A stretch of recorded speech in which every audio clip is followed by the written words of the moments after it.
Bueno, bienvenidas a todas a este segundo tramo de nuestro recorrido por las asignaturas y la cátedra compartida de Práctica Docente 1 y Taller de Oralidad, Lectura y Escritura.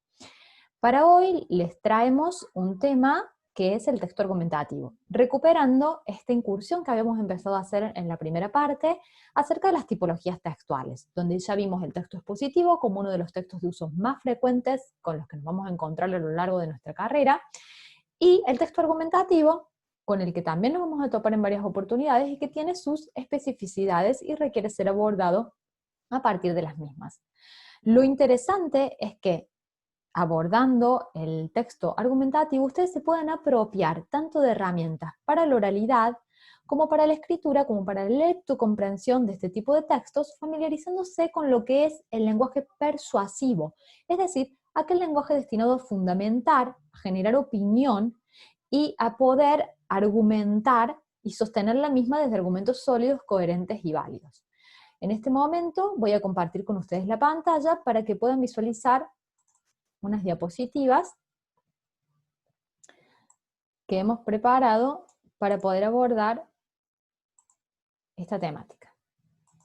Voy a avanzar hasta el texto argumentativo. Bien, ¿cuál es la finalidad? ¿Cómo podríamos definir qué es un texto argumentativo? Es aquel texto que está destinado a convencer, persuadir, son sinónimos, al receptor sobre un determinado tema, sobre un determinado punto de vista acerca de ese tema. Es decir, yo quiero persuadir a alguien, a mi receptor, lector, interlocutor, acerca de una idea. Para ello, ¿qué es lo que voy a tener que tener en cuenta como característica constitutiva de esta tipología textual? Utilizar un lenguaje persuasivo y connotativo. ¿Qué significa connotativo?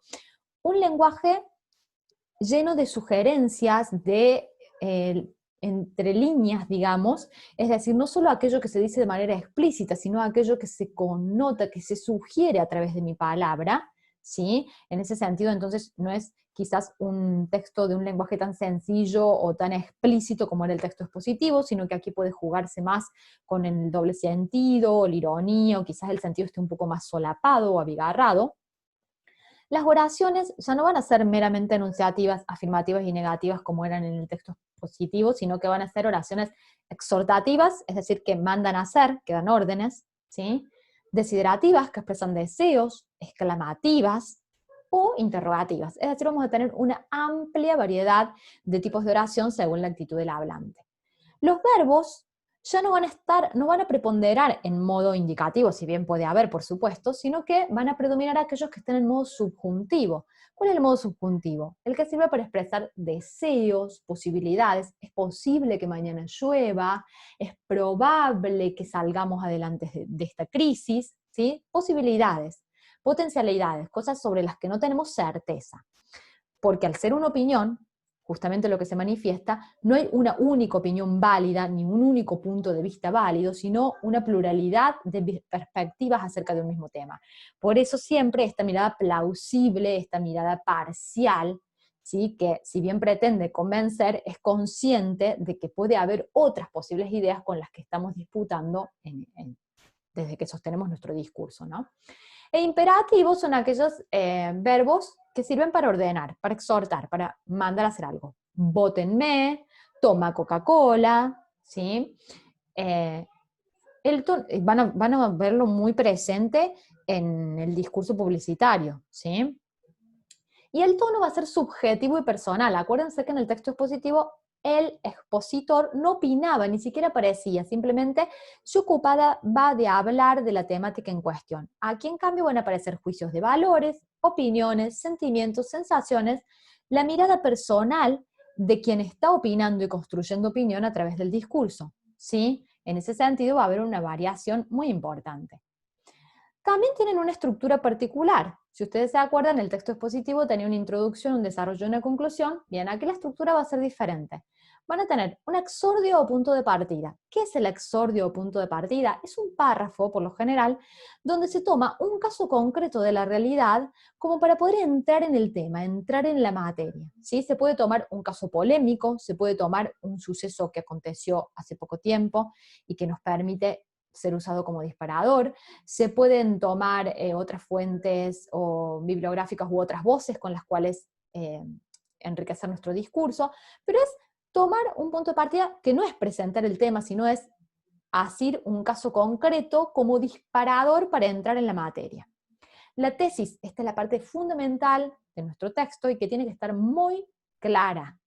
La tesis debe ser expresada en no más de un párrafo, por lo general está hasta en una sola oración, y es la idea, la postura que el autor va a defender a lo largo de todo el texto argumentativo. Es decir, mi posición.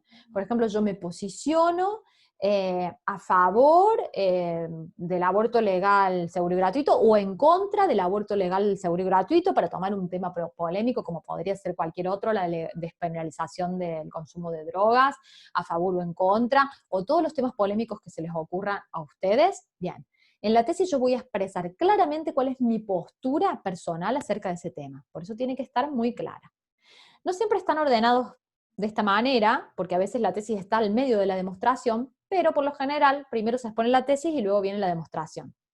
La demostración vendría a ser la parte más extensa del texto argumentativo, donde uno se va a explayar y va a sostener con argumentos lógicos, con fundamentos, eso que planteó en la tesis. Es decir, es la parte donde ahora me voy a ocupar de convencer a mi lector, receptor, de que esa idea que yo planteé en la tesis es la idea más sólida y más coherente al respecto de ese tema polémico. Entonces ahí me voy a jugar todos los recursos y estrategias argumentativas de las que pueda echar mano, a las que pueda echar mano para poder persuadir.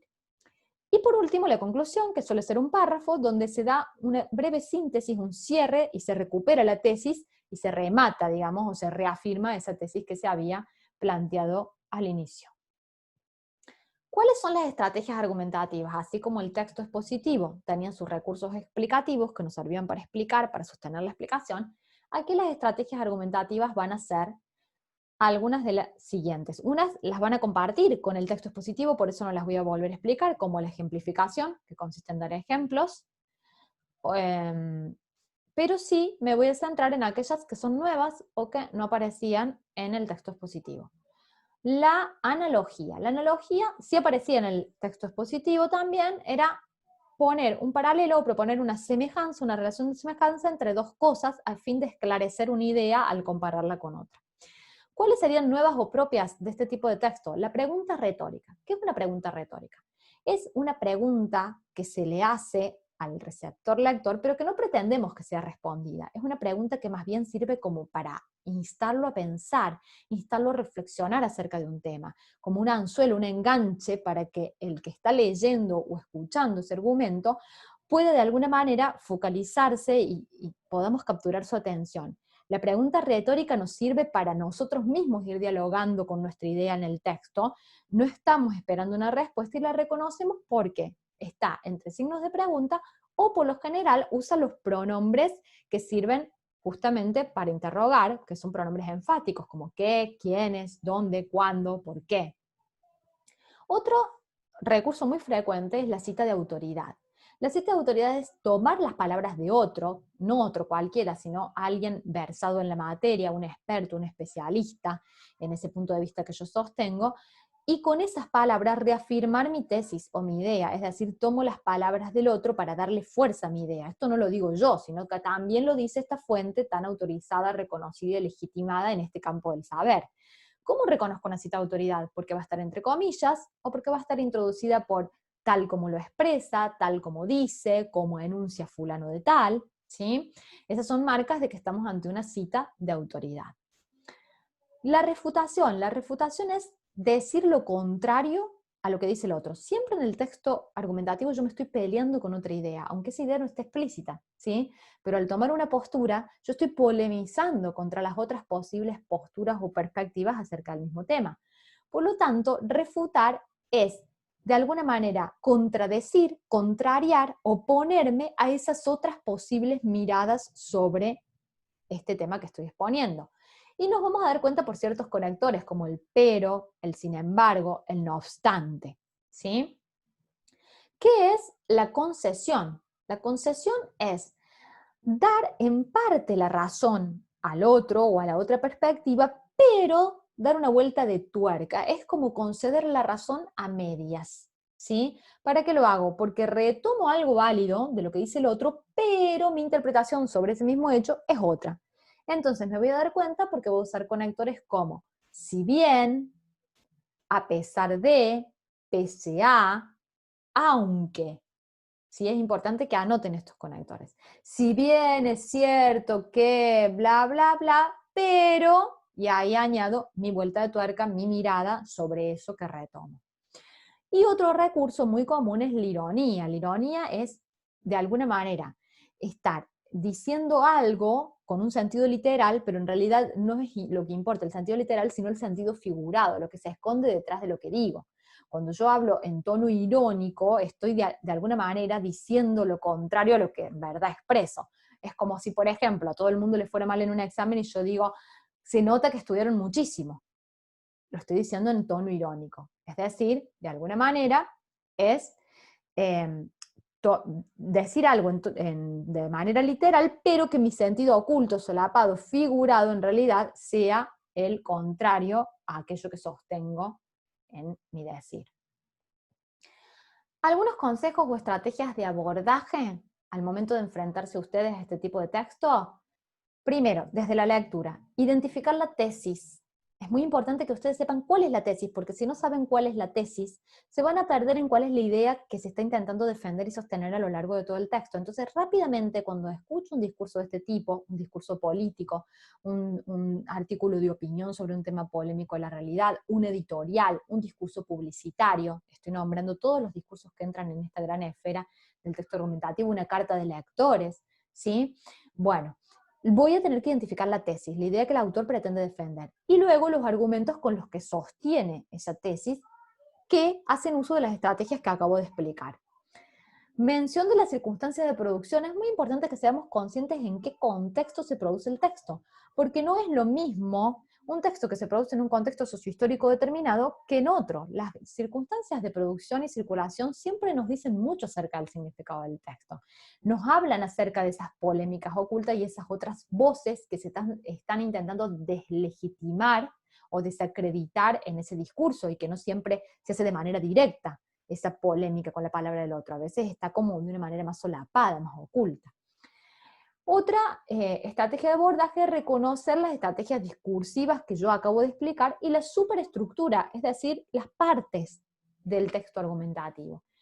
Y como una herramienta de estudio muy útil para este tipo de texto, donde ustedes están notando que se está sosteniendo una fundamentación, una argumentación, es la elaboración de contraargumentos, como una manera de ensayar también una forma de empezar a construir argumentos sólidos o la capacidad de polemizar y no quedarnos siempre en el me gusta, no me gusta, en el opino esto o aquello sin poder sostenerlo a través de fundamentos sólidos. Es empezar a ejercitar la retórica, la capacidad de defender una idea, de sostenerla, el debate y las reflexiones también, y la producción de textos argumentativos, que siempre es un buen ejercicio para empezar a desarrollar esta habilidad de persuadir de alguna manera. Algunas recomendaciones entonces para guiar la lectura, en general le van a servir para el texto expositivo y argumentativo, enmarcar el texto y establecer cuáles son los propósitos de lectura, por qué estamos leyendo eso que estamos leyendo. Siempre hacer primero una lectura silenciosa previa, que es la que nos ayuda a acercarnos al texto, a intentar entrar en el tema. Lectura anticipatoria, siempre es importante ver los títulos, los subtítulos, las imágenes que acompañan, los paratextos, porque eso ya me dice mucho acerca de lo que el texto va a decir.